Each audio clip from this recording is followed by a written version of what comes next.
The house had stood for nearly a century, a towering structure of weathered brick and groaning timber nestled at the end of a long, winding road. The Harrington family, James, his wife Claire, and their 7-year-old son Daniel, had moved in just weeks ago, drawn in by the promise of space, history, and quiet.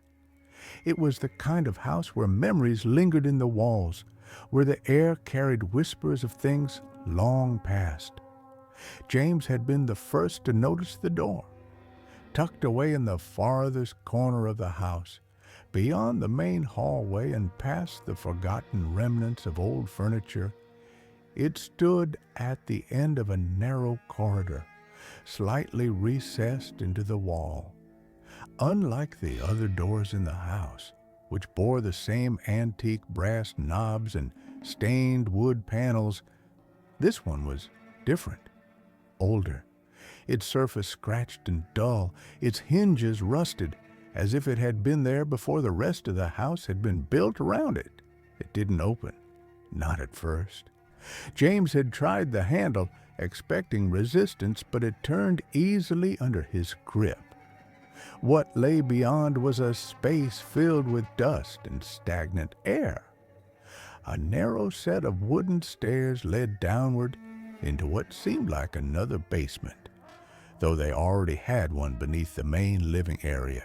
This was different, deeper, colder. The walls were stone, unlike the foundation of the house. A strange, damp scent clung to the air, like something buried for a long time. Claire hadn't liked it. "There's no reason to keep it open," she had said, standing a few feet away as if the very presence of the door disturbed her. "It gives me a bad feeling." James had agreed, though he wasn't sure why. There was nothing inherently strange about a hidden basement. Old houses held secrets. That was part of their charm. And yet, something in the air of that narrow stairway had unsettled him. Something in the way the shadows stretched unnaturally in the dim light. They decided to lock it. The key was missing, but James installed a heavy brass lock, drilling it into the door frame and ensuring it would stay shut. Daniel had watched from a distance, his small face unreadable. "Why is it locked?" the boy had asked later that evening. "Because we don't need it," Claire had answered. That should have been the end of it. But the house had other ideas. The first night passed in uneasy silence. The second, too. It wasn't until the third night that James woke suddenly, his mind disoriented, unsure what had pulled him from sleep. The house settled around him, the distant creak of old wood shifting in the cold air. He turned over, willing himself back to sleep. Then he heard it, a sound so faint he almost mistook it for the wind rattling against the windows. Software deliberate, a knock, just one, then silence.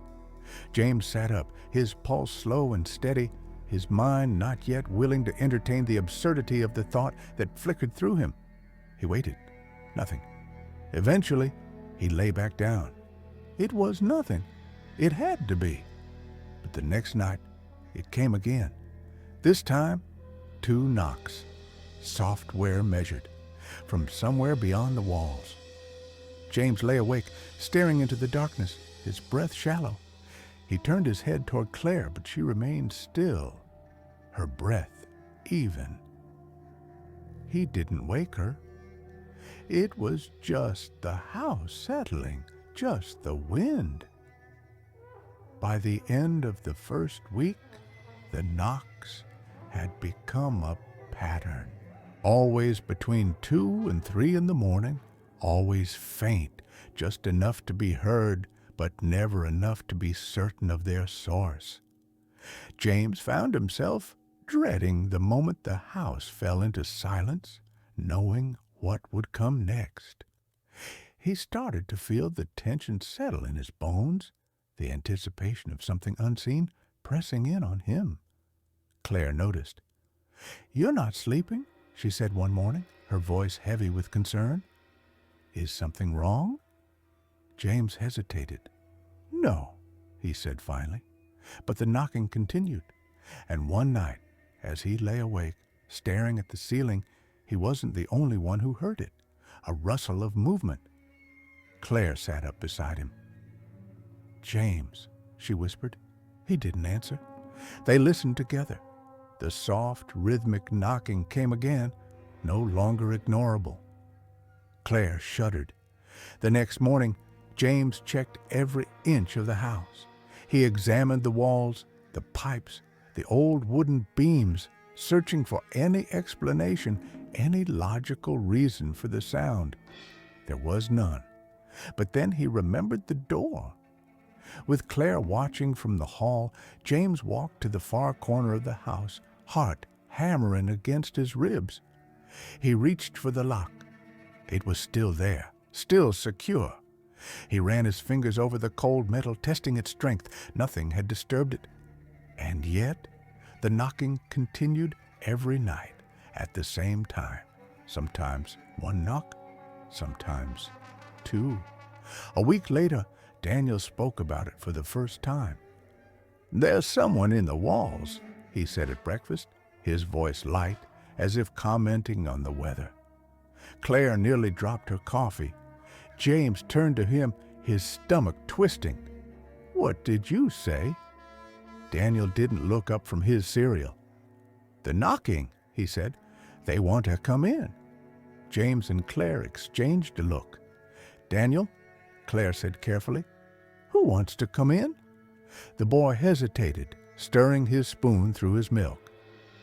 "They don't have a name," he said finally. James felt something cold settle over him. That night, the knocking was louder, and when morning came, the door at the end of the hall stood open. The lock was still in place. James stood in the hallway, staring at the open door. The lock was still latched, perfectly intact.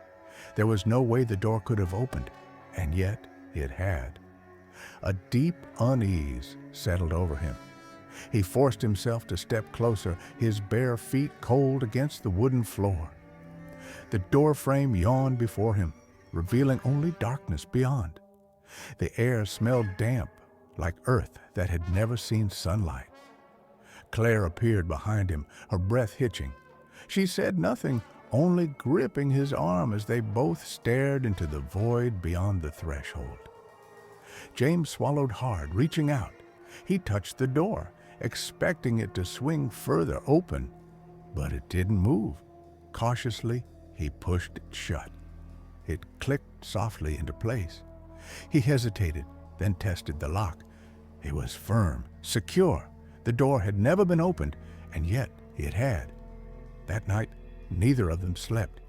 The knocking came as expected, soft, measured. James and Claire remained awake, stiff with silent terror, as the sound filled the house once more. Knock, knock, knock. James clenched his fists beneath the sheets, heart pounding. He wanted to ignore it, to pretend it wasn't happening, but Daniel didn't. From down the hall, the boy's small voice rang out in the darkness. "I hear you," he whispered. James shot upright, his pulse spiking. Claire gasped. They scrambled from bed, rushing down the hallway. The nightlight in Daniel's room cast long shadows across the walls. He was sitting up in bed, staring at the corner of his room. "There you are," he murmured. James's stomach twisted. He flicked on the overhead light, flooding the room with warmth. Daniel blinked at them sleepily. "What are you doing?" James demanded, his voice sharper than he intended. Daniel tilted his head, confused. "I was listening," he said. "They wanted me to." Claire pressed a hand to her mouth. James forced himself to breathe. "There's no one there," he said firmly. "It's just the house making noises." Daniel frowned, but said nothing. James hesitated, then glanced toward the hallway. The door at the end remained shut, locked. But for how long? The next day, James installed a second lock. He drilled it into the wood himself, testing it multiple times, ensuring the door was secured. Claire watched from the hallway, arms crossed, lips pressed into a thin line. "This isn't normal," she said. James didn't respond. That night, the knocking was louder, a steady, deliberate rhythm. James and Claire lay frozen in bed, listening. Knock, knock, knock. The air in the house felt heavier, thicker. The knocking continued, relentless, insistent. James clenched his jaw. Then something changed. The knocking moved. It no longer came from the end of the hallway. It was closer. Knock, knock, just outside their bedroom door. Claire whimpered, gripping James's arm. He could feel her nails digging into his skin. James forced himself to sit up. His breath was shallow, his body stiff. The knocking continued, patient, waiting. Gathering his courage, he stood and reached for the doorknob. He hesitated. Then he yanked the door open. The hallway was empty. Only darkness greeted him. The air felt thick and stale. His eyes flicked toward the far end of the hall. The door was still closed, locked. And yet, James exhaled shakily, stepping back. The moment he shut the bedroom door, the knocking resumed. James didn't sleep that night. Neither did Claire. The next morning, they made a decision. "We're leaving," Claire said, voice firm. James didn't argue. He couldn't. Something was in this house. Something unseen. Something that did not want them here. Daniel, however, was less willing to go. "I don't want to," he said at breakfast, stirring his cereal absently. "They said I should stay." James and Claire exchanged a look. "Who told you that?" Claire asked carefully. Daniel lifted his spoon to his mouth, chewing thoughtfully. "My friend," he said. James's stomach twisted. "What friend?" Daniel blinked at him, then glanced toward the hallway. "They don't have a name," he said. Claire reached for James's hand beneath the table. That night, the knocking came earlier. James had barely turned off the lights when it began. Knock, knock. Closer this time. James sat up in bed, straining his ears. His breath came in short, shallow bursts. Something was different. The knocking wasn't coming from the hallway.